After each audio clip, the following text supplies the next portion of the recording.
2013-তে ইসলামী আন্দোলন বাংলাদেশ কোনো নির্বাচনে অংশগ্রহণ করে নাই। আমরা ক্ষমতার রাজনীতি বুঝি না? আমরা 10টা সিট, 20টা সিট, 50টা সিট নিতে পারতাম না? আমরা তো যাইনি। আমরা এই হাসিনার বিরুদ্ধে অবস্থান করেছি। 18-তেও আমরা নির্বাচনে যাব না ঘোষণা দিয়েছি। বিএনপি গণভবনে গিয়ে হালুয়া পায়েস খেয়ে সে 18 নির্বাচনে সবাইকে অংশগ্রহণ করতে বাধ্য করেছে। আমি শেষ করে দিই, একেবারে শেষ করে দিই। সেই নির্বাচনে আমরা বাধ্য হয়েছি নির্বাচনে অংশ নিতে, কিন্তু আমরা দুপুরের আগে সেই নির্বাচন বর্জন করেছি। সর্বশেষ 2024-এর নির্বাচনে আমরা অংশগ্রহণ করি। এরপরেও যারা বিভিন্ন ট্যাগিং করবেন, জনগণ তাদের সম্পর্কে সুস্পষ্ট ধারণা।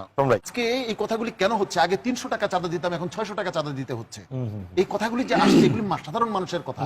আর আমরা তো এলিট শ্রেণী না, আমরা সাধারণ মানুষের সাথে থাকি, আমরা খেটে খাওয়া মানুষের সাথে কথা বলি, তাদের হৃদয়ের কান্না আমরা শুনতে পাই, বাতাসে লাশের গন্ধ পাই। আজও আমি মাটিতে মৃত্যুর নগ্ন নৃত্য দেখি, ধর্ষিতার কাতর চিৎকার শুনি, আজও আমি তন্দ্রার ভেতরে।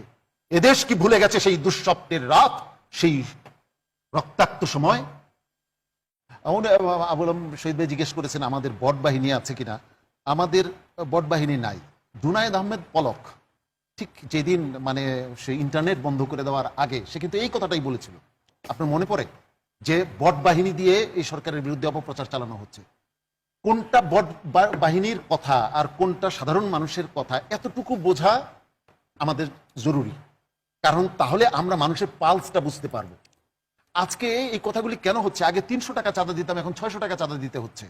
এই কথাগুলি যে আসছে, এগুলি সাধারণ মানুষের কথা। আর আমরা তো এলিট শ্রেণী না, আমরা সাধারণ মানুষের সাথে থাকি, আমরা খেটে খাওয়া মানুষের সাথে কথা বলি, তাদের হৃদয়ের কান্না আমরা শুনতে পাই।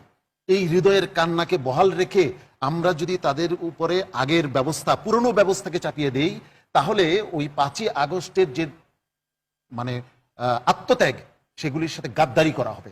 সেই ছেলেটার সাথে গাদ্দারি করা হবে যে ছেলেটা ওই পুলিশের একটা ভ্যানের উপরে শোয়া ছিল জীবন্ত অবস্থায়, সেখান থেকে তাকে টেনে হিচড়ে নামানো হয়েছিল। আমরা এখন যে কার্যক্রমগুলো অনেকেই করছি, সেগুলোকে গাদ্দারি হচ্ছে না? অবশ্যই, প্রত্যেকটাই। আমি একটা কবিতা বলতে চাই। এই কবিতাটা আশ্চর্যজনকভাবে আজকে সারাদিন আমার মাথায় ঘুরছিল।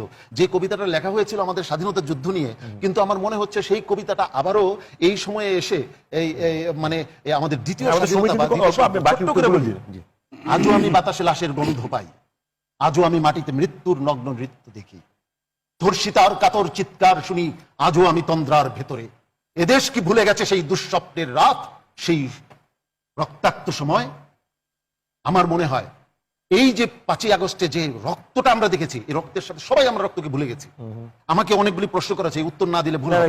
যে শিক্ষা ব্যবস্থার কথা প্রসঙ্গ আসছে, শিক্ষা ব্যবস্থা ধ্বংস করেছে হাসিনা। সে বিনা পরীক্ষা সবাইকে পাশ করিয়েছে। যারা আপনারা ইউনিভার্সিটিতে এখন পাচ্ছেন, সেগুলি হাসিনার প্রোডাকশন। এখন